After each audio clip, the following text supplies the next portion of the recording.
লেখক পলাশ হালদারের মিরাকেল। তখন রাত ঠিক 12:20। মোবাইলে ডাটা অফ করে ঘুমোতে যাব ভাবছি, ঠিক সেই সময় মেসেঞ্জারে একটা কল এলো। মেসেঞ্জারে কোনো ফোন এলে একটু বিরক্ত হই। ইদানিং বিভিন্ন অছিলায় বিভিন্ন মানুষজন মেসেঞ্জারে অবান্তর মেসেজ করেন, কেউ কেউ কল করে বিরক্ত করেন। এসবের হাত থেকে নিজেকে রক্ষা করতে অনেকেই ব্লক করার পথ বেছে নিয়েছে, আমিও তার ব্যতিক্রম নই। কিন্তু আজ কি মনে করে বিরক্তি এলেও মেসেঞ্জারে কলটা রিসিভ করে বললাম, হ্যালো, আর্যবাবু বলছেন? হ্যাঁ বলছি, আপনি কে বলছেন? আগে আমি সমর্পিতা সাহা। কটা বাজে খেয়াল করেছেন? এই সময়ে কাউকে কি মেসেঞ্জারে কল করা উচিত? না, আপনাকে অনলাইন দেখে একান্ত নিরুপায় হয়ে বেশি বিরক্ত করব না। একটা অনুরোধ, আমি আপনার সাথে একদিন দেখা করতে চাই। এই কথাটা দ্বিতীয়বার বললে আপনাকে ব্লক করতে বাধ্য হব। আপনাদের মতো মেয়েদের সাথে কথা বলার বা দেখা করার জন্য আমার সময় নেই, আপনি রাখতে পারেন। দয়া করে ফোনটা কাটবেন না আর্যবাবু, একটু আমার কথাটা শুনুন। আপনার সাথে দেখা করতে পারলে একটা মানুষের জীবন হয়তো বেঁচে যাবে। শুনুন, আমি বিবাহিত, আমার ঘর সংসার আছে, সন্তান আছে। সবচেয়ে বড় কথা, আমার একটা স্বপ্নের জগৎ আছে। আপনাকে বাঁচাতে গিয়ে আমি সেগুলোকে নষ্ট করতে চাই না। না না, আমাকে বাঁচাতে হবে না, আমি তো বেঁচে আছি, বেঁচে থাকবো। কিন্তু আপনার সাথে সাক্ষাৎ হলে আমার দাদা মনে হয় আবার নতুন করে বেঁচে উঠবে। আপনার দাদা? আপনি জানেন না, শুধু আপনার লেখা কিভাবে আমার দাদাকে মৃত্যুর মুখ থেকে ফিরিয়ে আনছে। আমার বিশ্বাস, একবার আপনার সাক্ষাৎ পেলে সে আবার সেই পুরাতন প্রাণবন্ত মানুষ হয়ে উঠবে। কিছুক্ষণের জন্য স্তব্ধ হয়ে গেলাম। কি বলতে চাইছেন এই অপরিচিতা? কিছুই বুঝতে পারছি না। কয়েক মুহূর্ত চুপ থাকার পর জিজ্ঞাসা করলাম, আপনি ঠিক কি বলতে চাইছেন বলুন তো? এত রাতে আপনাকে আর ফোনে বিরক্ত করব না। আপনি যে কোনো একটা দিন, কয়েক মিনিটের জন্য একটু সময় দিন। আমার দাদাকে নিয়ে আমি আপনার কাছে যেতে চাই, আপনার সামনেই আমি সবকিছু বলতে চাই। কোথায় বাড়ি আপনাদের? জগদ্দল, রাজপুর। কোন রাজপুর? আগে সোনারপুর রাজপুর। ও আচ্ছা, ঠিক আছে, আপনাকে আর ফোন করার প্রয়োজন নেই। আমি একটু সময় দেখে নিয়ে আগামীকাল আপনাকে মেসেঞ্জারে মেসেজ করে দেব। শুভরাত্রি। সমর্পিতা দেবী ফোনটা কাটার পর ঘুম উড়ে গেল চোখ থেকে। একটু আগে ঘুমানোর জন্য ফোনে কথা বলতে বিরক্ত হচ্ছিলাম, অথচ এখন আর চোখে ঘুম নেই। কিছুতেই ভেবে পেলাম না এটা কি করে সম্ভব। নয় নয় করে প্রায় 7-8 বছর হয়ে গেল নিয়মিত লেখালেখি করছি। সব লেখা সবার যে ভালো লাগে তাও নয়। কিছু আবেগপ্রবণ মানুষ কখনো কখনো বাহবা দেন, কত মানুষ লেখা পড়ে নাক সিটকোন, সমালোচনা করেন। তবুও নিজের বাস্তব অভিজ্ঞতা ও চিন্তাভাবনাগুলোকে বিভিন্ন কাহিনীর মোড়কে উপস্থাপন করার চেষ্টা করি। কিন্তু আজ পর্যন্ত কেউ বলেনি যে আমার লেখা একটা মানুষকে বাঁচতে সাহায্য করছে।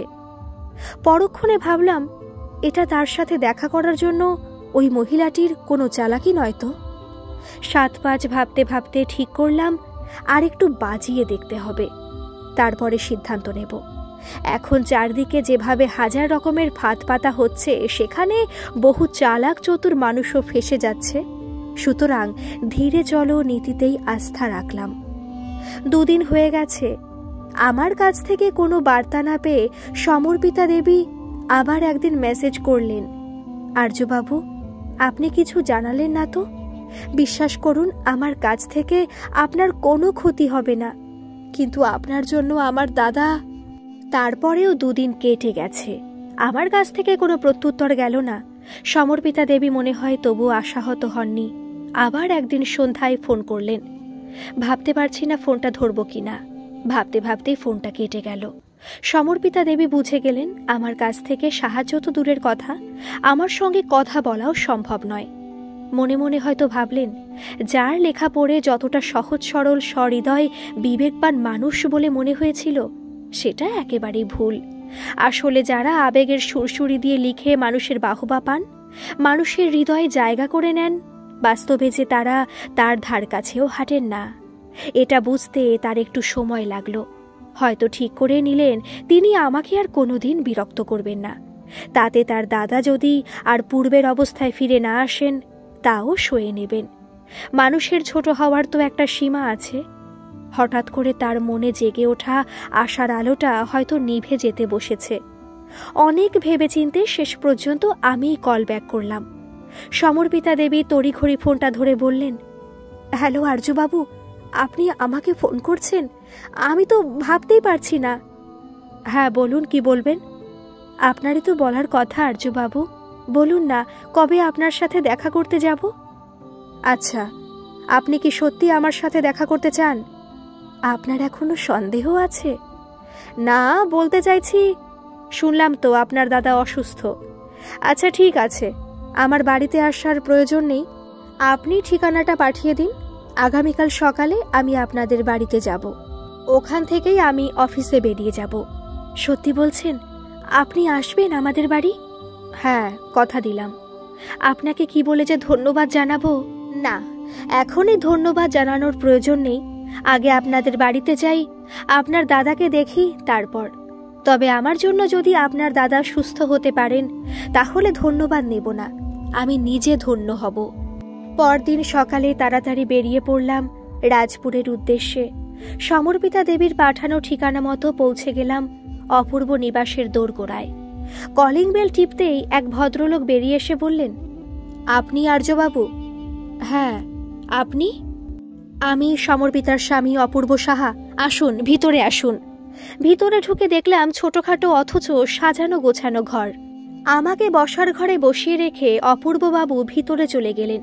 সঙ্গে সঙ্গে সমর্পিতা দেবী এসে নমস্কার করে একেবারে প্রায় পায়ে হাত দিতেই যাবেন। আমি কোনো রকমে তাকে বিরত করে বললাম, এ কি করছেন আপনি? আপনার পায়ের ধুলো আমাদের বাড়িতে পড়েছে, এতে আমরা ধন্য হয়ে গেলাম। আরে না না, আমিও আপনাদের মতো ছাপোষা মানুষ। হয়তো আমার লেখার জন্য একটু বেশি ভালো মানুষ ভাবছেন, কিন্তু আমরা যতটা লিখি আসলে অতটা ভালো মানুষ মোটেই নই। ব্যক্তিগতভাবে আমি তো কখনোই নই।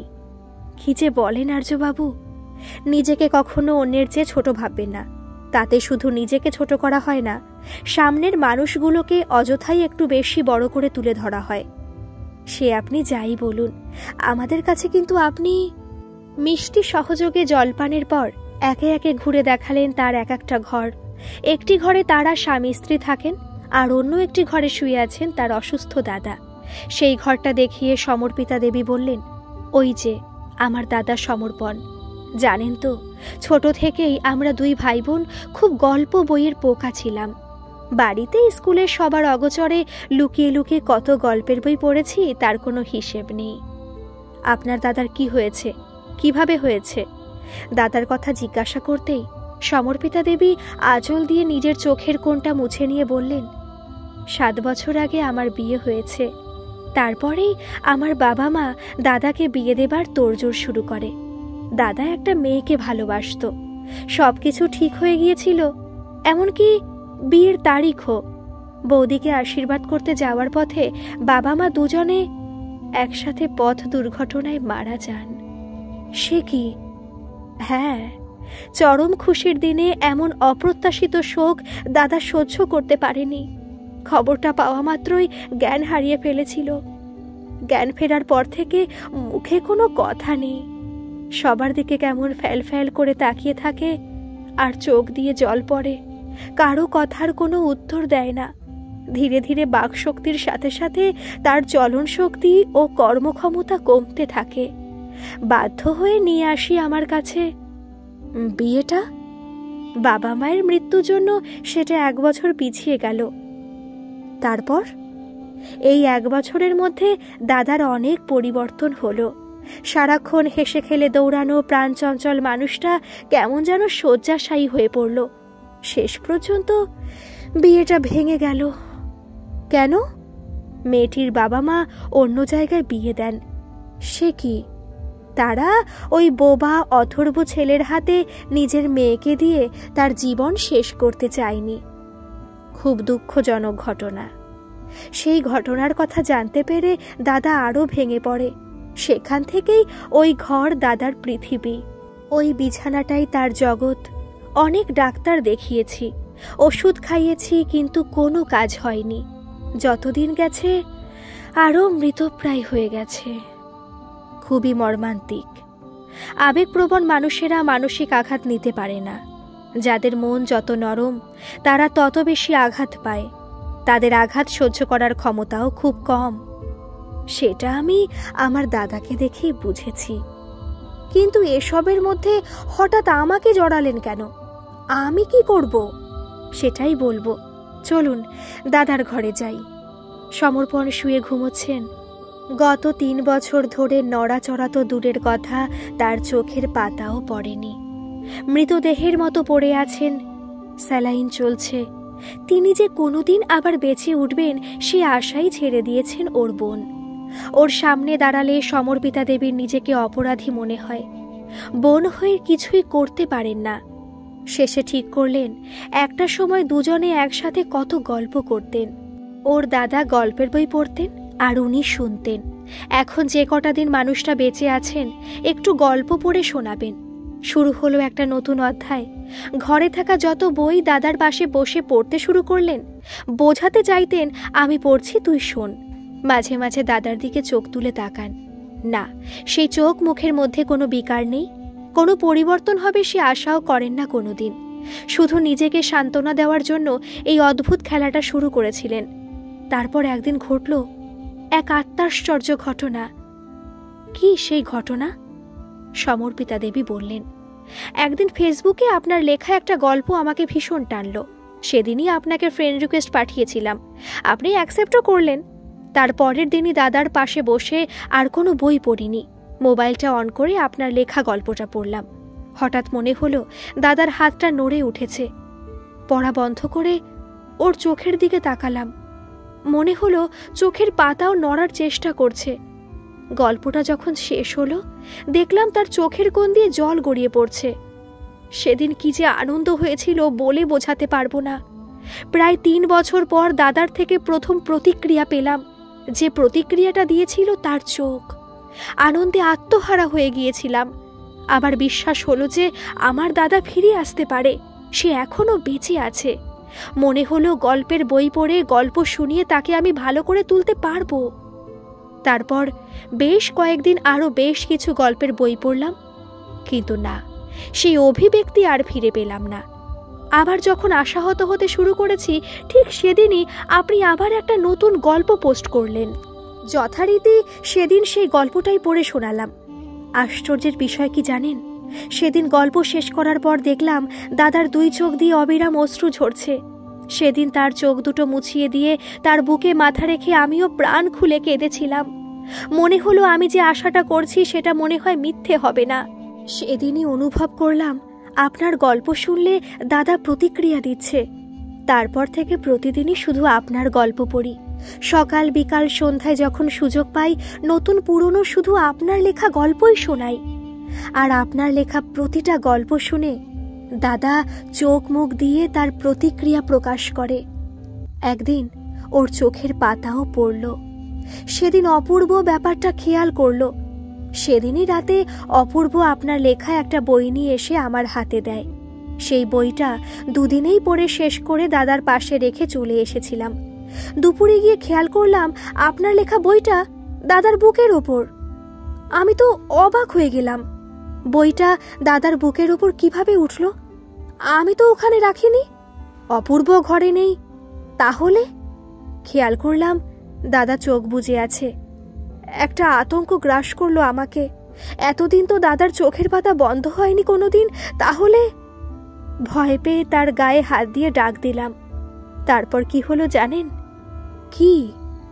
হঠাৎ দাদা চোখ মেলে তাকালো। মনে হলো যেন ঘুম ভেঙে জেগে উঠল। 2 হাত দিয়ে আপনার বইটা বুকের মাঝে আবার জোর করে চেপে ধরল। চোখ দিয়ে জল ঝরছে, ঠোঁট দুটো নড়ে উঠল। আমি জিজ্ঞাসা করলাম, দাদা কিছু বলবি? বেশ বুঝতে পারলাম ও কিছু বলার চেষ্টা করছে কিন্তু পারছে না। সঙ্গে সঙ্গে ঘর থেকে দৌড়ে বেরিয়ে গিয়ে অপূর্বকে ফোন করি। ও ঘণ্টাখানেকের মধ্যে ফিরে আসে। কি বলছেন আপনি? ততক্ষণে অপূর্ব বাবুও আমার পাশে এসে দাঁড়িয়েছেন। উনি বললেন, হ্যাঁ আর্যবাবু, শুধু আপনার লেখা গল্প শুনে আপনার বইটাকে বুকের মাঝে আঁকড়ে ধরে দাদা আবার ক্রমশ স্বাভাবিক হচ্ছে। সেদিনের পর থেকে হাত পা নাড়তে পারে, খাইয়ে দিলে খেতেও পারে, কথা বলার ভীষণ চেষ্টা করছে কিন্তু পারছে না। তবে আমাদের বিশ্বাস একদিন ঠিক পারবে। বলেন কি, এও কি সম্ভব? পৃথিবীর ইতিহাসে এমন ঘটনা এর আগে ঘটেছে বলে তো শুনিনি। আমরাও জানি না, তবে যে ডাক্তারবাবু দাদাকে দেখছিলেন উনি বলেছেন, যার লেখা ও বইয়ের জন্য এই অভূতপূর্ব পরিবর্তন সম্ভব হয়েছে তাকে দেখতে পেলে, তার সঙ্গে কথা বললে উনি খুব তাড়াতাড়ি সুস্থ ও স্বাভাবিক হয়ে উঠবেন। তাই আমার স্ত্রী আপনার সাথে যোগাযোগের চেষ্টা করেন। আমি যে কি বলবো ভেবে পেলাম না, ভাষা হারিয়ে ফেললাম।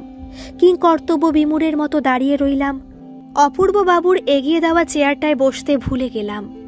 এতদিন তো নিজেকে তৃতীয় শ্রেণীর নাগরিক আর চতুর্থ শ্রেণীর কলমচি ভেবে এসেছি, কিন্তু আজ মনে হলো আমার মতো ভাগ্যবান পৃথিবীতে কম আছে। নিজেকে প্রথম শ্রেণীর মানুষ ভাবতে ইচ্ছে হচ্ছে। এগিয়ে গেলাম সমর্পণের বিছানার আরো কাছে। তার বোন তার গায়ে হাত দিয়ে বললেন, দাদা দেখ কে এসেছেন। সমর্পিতা দেবীর ঝাঁকুনিতে চোখ মেলে তাকালেন সমর্পণ। আমাকে দেখে চিনতে পেরেছেন বলে মনে হলো না, চেনার কথাও নয়। সমর্পিতা দেবী হাসতে হাসতে বললেন, ইনি আর্য নয়, তোর সবচেয়ে প্রিয় লেখক। আমার নামটা শোনা মাত্রই সমর্পণের মধ্যে অদ্ভুত রকমের সক্রিয়তা দেখা গেল। উঠে বসার জন্য আপ্রাণ চেষ্টা করল। অপূর্ব তাকে ধরে বসিয়ে দিতে আমার দিকে হাত জোর করে নমস্কার করল। আমি তার আরো কাছে এগিয়ে গিয়ে তার জোর করা হাত দুটো আমার হাতের মধ্যে ধরতেই উনি আমার কাঁধে এলিয়ে দিলেন তার অশক্ত মাথাটা। আমি তার হাত ছেড়ে মাথাটাকে জড়িয়ে ধরলাম আমার বুকের মাঝে। তার চোখের জলে ভিজে যাচ্ছে আমার পরনের পাঞ্জাবি। অনুভব করলাম এটাই আমার জীবনের সবচেয়ে বড় পুরস্কার। এভাবে যে তিনটে বাইরের লোকের সামনে আমাকে চোখ মুছতে হবে তা অপূর্ব নিবাসে যাওয়ার আগে কল্পনাই করিনি। বহু চেষ্টা করেও নিজেকে সামলাতে পারিনি। রুমাল দিয়ে চোখ মুছতে মুছতে বেরিয়ে এলাম অপূর্ব নিবাস থেকে। ফেরার আগে কথা দিয়ে এলাম, আপনাদের যখন মনে হবে ফোন করবেন, আর আমি সময় পেলে আবার আসব। উনি আমার কাছ থেকে কি পাবেন জানি না, কিন্তু ওনার কাছ থেকে আমার অনেক কিছু পাওয়ার আছে, যা ভবিষ্যতে আমাকে এগিয়ে যেতে সাহায্য করবে। বলা বাহুল্য, তারপরে কেটে গেছে প্রায় 6 মাস। সমর্পণ এখন হাঁটা ছাড়া প্রায় সবকিছুই করতে পারেন। সমর্পিতা দেবী ভিডিও কল করে তার সাথে আমাকে কথা বলিয়ে দেন। হ্যাঁ, সমর্পণ ভাঙা ভাঙা স্বরে কথা বলেন এখন। আমিও মাসে অন্তত একবার গিয়ে তার সাথে দেখা করে আসি। সমর্পণ বলেছেন পরের বছর বইমেলায় উনি নিজে এসে আমার লেখা বই সংগ্রহ করবেন। আমিও সেই দিনের অপেক্ষায় আছি। ভাগ্য ভালো, প্রথম যেদিন সমর্পিতা দেবী ফোন করেছিলেন মেসেঞ্জারে, তার কথা না শুনে তাকে ব্লক করিনি। তাহলে হয়তো আমার জীবনের এই পরম প্রাপ্তিটা অপূর্ণই থেকে যেত। গল্পটা আপনাদের কেমন লাগলো কমেন্ট করে কিন্তু অবশ্যই জানাবেন। আর গল্পটা যদি ভালো লাগে প্লিজ একটা সাবস্ক্রাইব করে দেবেন। ধন্যবাদ।